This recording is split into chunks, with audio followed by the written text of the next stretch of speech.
వంకాయ పచ్చడి. వంకాయ పచ్చడికి దీనికి ఒక 1/4 కిలో వంకాయలు తీసుకున్నా. ఇట్లాంటి వంకాయలు లేతగా కూడా ఉన్నాయి, బాగున్నాయి. నిమ్మకాయ అంత చింతపండు, చిన్న అల్లం ముక్క, 3 పచ్చిమిరపకాయలు, క్లీన్ చేసుకున్న కొద్దిగా కొత్తిమీర.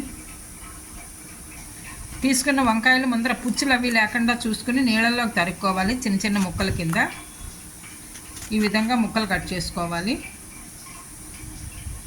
వాటర్లోకి తరుక్కుంటే నల్లపడదు. కొద్దిగా ఉప్పు కూడా వేసి నీళ్ళల్లో తరుక్కుంటే నల్లపడకుండా ఉంటాయి ముక్కలు. ఇలా చిన్న ముక్కలు తరుక్కోవాలి ముందరగానే. వంకాయలన్నీ ఈ విధంగా కట్ చేశాను ముక్కలు నీళ్ళల్లోకి. ముందరగా ఒక ప్యాన్ పెట్టుకుని ఆయిల్ వేసుకోవాలి. 2 స్పూన్ల ఆయిల్ వేసుకోవాలి, మరీ ఎక్కువ అక్కర్లేదు. ఈ కట్ చేసుకున్న వంకాయ ముక్కల్ని నూనెలో వేసి మగ్గించుకోవాలి.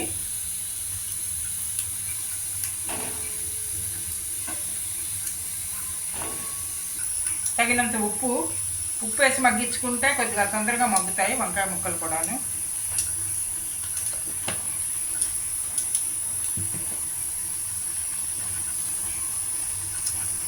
పసుపు కొద్దిగా, బాగా ఉప్పు పసుపు మిక్స్ చేసుకుని మూత పెట్టి మగ్గించుకోవాలి.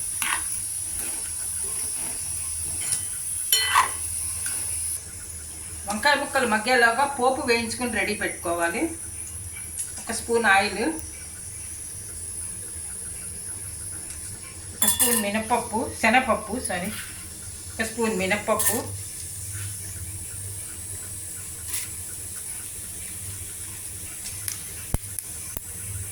ఆవాలు,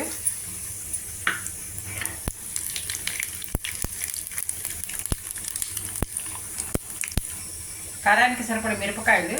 నేను ఒక 6 మిరపకాయలు వేస్తున్నా దీనికి.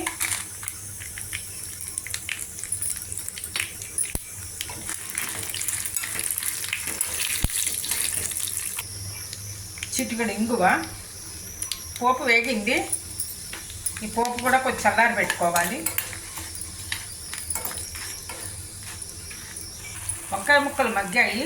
ఇలా మనం స్పూన్తో కానీ దేంతోనా చూసుకుంటే ఇలా మెత్తగా అయితే మగ్గినట్టు. ఇదిగో మనకు చూడంగానే తెలిసిపోతుంది వంకాయ ముక్కలు బాగా మగ్గాయి. ఇప్పుడు ఇందులోనే స్టవ్ ఆఫ్ చేసేసి తీసుకున్న చింతపండు,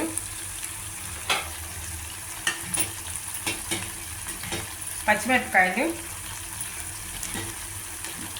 ఈ అల్లం ముక్కలు, ఈ వేడికి వంకాయ ముక్కలు ఇంకా వేడిగా ఉన్నాయి కదా, వేడి చల్లారే వరకు పెట్టుకోవాలి. ఈ వేడికి ఇవన్నీ కూడా ఇందులోనే మగ్గుతాయి. చింతపండు, పచ్చిమిరపకాయలు, అల్లము అంటాను.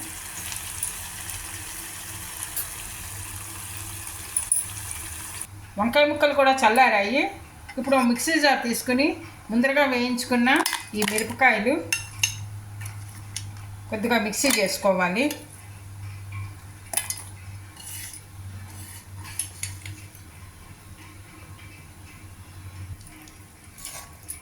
ఇప్పుడు ఇందులోనే ఇది వంకాయ ముక్కలు, బాగా మగ్గించుకున్న వంకాయ ముక్కలు, పచ్చిమిరపకాయ, అల్లం అన్నీ కలిపి వేసి మిక్సీ చేసుకోవాలి.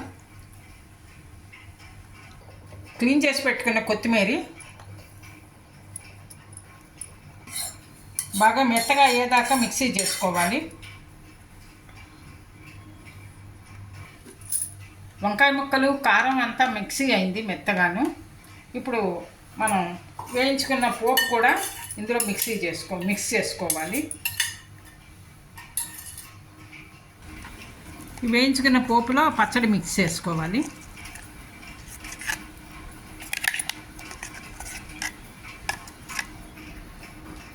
వంకాయ పచ్చడి రెడీ అయింది. ఈ విధంగా చేసుకుంటే మనం రైస్లోకి సర్వ్ చేసుకోవచ్చు. ఏదైనా దోశ కానీ ఇడ్లీ కానీ సర్వ్ చేసుకుంటే చాలా రుచిగా ఉంటుంది ఈ పచ్చడి. మీరు కూడా ట్రై చేసి చూడండి. ఈ వీడియో నచ్చితే లైక్ చేయండి, షేర్ చేయండి, సబ్స్క్రైబ్ చేయండి. ఇది ఒక బాక్స్లో కానీ దేంట్లో అయినా పెట్టుకుంటే 2-3 డేస్ మనం ఫ్రిడ్జ్లో పెట్టుకుని వాడుకోవచ్చు.